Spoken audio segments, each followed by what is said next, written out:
So hello বন্ধুসকল, welcome back to my YouTube channel Tiluchan mixer. So আজি বন্ধুসকল মই য'ত থাকোঁ সেই অঞ্চলৰ এজন খুব শ্ৰেষ্ঠ কৃষক উত্তম দা। আজি উত্তম দাই তেওঁ আলু খেতি প্ৰথম আজি খান্দিব। তো উত্তম দা আজি আলু খেতিত আহিলোঁ। উত্তম দা আলু খেতি আপোনালোকে দেখিবলৈ পাইছে, যিবিলাক আমি কৃষকৰ সোণগুটি বুলি কওঁ, এইবিলাক মাথোন কেৱল আলু আৰু আলু। চবতে আপোনালোকে আলু দেখিব পাব। আজি আলু প্ৰথম তেওঁ বিহু পাইছে সেই খান্দিছে। আমি উত্তম দাৰ পৰা কিছু কথা জানিবলৈ চেষ্টা কৰিম। উত্তম দা নমস্কাৰ। আপুনি কিমান দিন ধৰি খেতি কৰি আছে? মই 2005 BA পাছ কৰাৰ পিছত তাৰপিছৰ পৰা আৰু চাকৰি কেইবাবছৰ মাথা মাৰিলোঁ। চাকৰি চান্স নাপাই মই খেতি আৰম্ভ কৰিছোঁ। এতিয়া দেখোন আমি চাকৰিৰ পৰা বহুত লাভৱান খেতিত। কিমান বিঘা আলু খেতি কৰিছে আপুনি? আলু এই বছৰ অলপ কম, তথাপি 11 বিঘা হ'ল। 11 বিঘা আলু খেতি কৰিছে। আৰু লগত কি আছে ইয়াতে? ফুলকবি, বন্ধাকবি, টমেটো, তাৰপিছত আপোনাৰ বেঙেনা, জলকীয়া, এইবিলাক অলপ কম আছে। এইবিলাকৰ আপোনাৰ আলু, টমেটো আৰু কবি লৈ 2 বিঘামান হ'ব আৰু কি। যিটো আমি মানে জানিবলৈ পাইছোঁ আপোনালোকে এবাৰ চিৰাং জিলাৰ মানে শ্ৰেষ্ঠ কৃষকৰ বঁটা লাভ কৰিছিল। কিমান চনত লাভ কৰিছিল? 2013 চনত মই চিৰাং জিলাৰ ফাৰ্ষ্ট পজিশ্যনত আছিলোঁ আৰু কি, মই বঁটা লাভ কৰিছিলোঁ তেতিয়া। আচ্ছা, এজন আপোনালোকে দেখিবলৈ পাইছে খুব এজন মানে সফল ব্যক্তি কৃষকৰ ক্ষেত্ৰত, কৃষিৰ ক্ষেত্ৰত। চিৰাং জিলাৰ শ্ৰেষ্ঠ যি কৃষকৰ বঁটা, সেই বঁটা 2013 চনত লাভ কৰিবলৈ সক্ষম হৈছিল। আৰু আপোনালোকক উত্তম দাৰ যিখন মানে খেতি পথাৰ সেইখন আপোনালোকক দেখাবলৈ চেষ্টা কৰিম, গতিকে আপোনালোকে ভিডিঅ'টো চাই থাকিব। ধান কাটাৰ পিছত একচুৱেলি আমাৰ অলপ লেট হয়। ধান কাটাৰ পিছত ধান কাটি তাৰপিছতহে খেতি কৰোঁ আমি। এটা মাটি আমাৰ 3বাৰ খেতি হয়।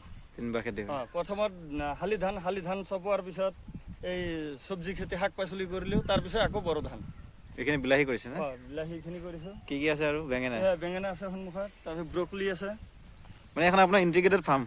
হয়, সব টাইপৰ মানে চব্জি আছে? সব টাইপৰ পাব।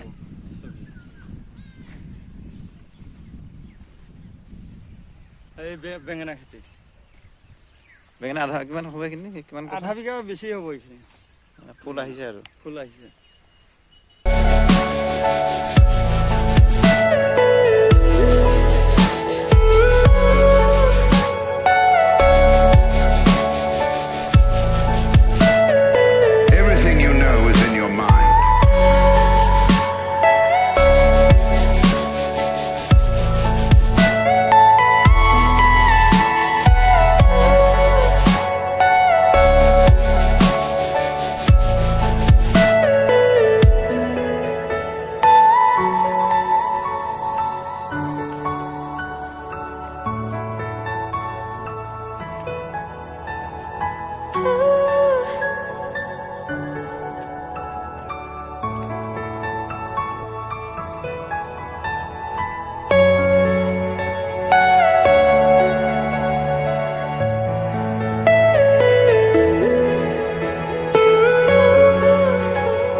বন্ধুসকল, আপোনালোকক উত্তম দাৰ যিখন মানে ফাৰ্ম, সেই ফাৰ্মখন, কৃষি ফাৰ্মখন আপোনালোকক দেখাবলৈ চেষ্টা কৰিলোঁ। আৰু আপোনালোকে জানি খুব মানে সুখী হ'ব, উত্তম দাৰ যিজনী ছোৱালীজনী কিমান শতাংশলৈ পাছ কৰিছে? নৱোদয়ত কৰি 95% পাইছে। মেট্ৰিকত 95% লৈ তেখেতৰ ছোৱালী উত্তীৰ্ণ হৈছে। আৰু ভৱিষ্যত দিনত এগৰাকী মানে ডাক্তৰ হোৱাৰ তেওঁ মন বহি ৰাখিছে বুলি জনায়। গতিকে তেওঁ ছোৱালীজনীৰ যি মানে আশা, সেই আশা মানে সফলতা লাভ কৰক। উত্তম দাৰ কৃষি কাৰ্য দুপে আগবাঢ়ি যাওক। বন্ধুসকল, আপোনালোকে এনেধৰণে যদি মাটি আছে খেতি কৰিব, কি ক'ব কৃষকসকলক?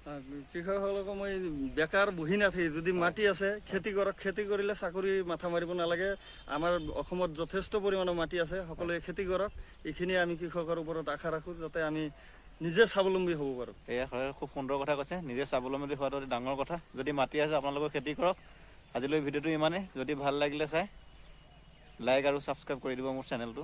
ধন্যবাদ।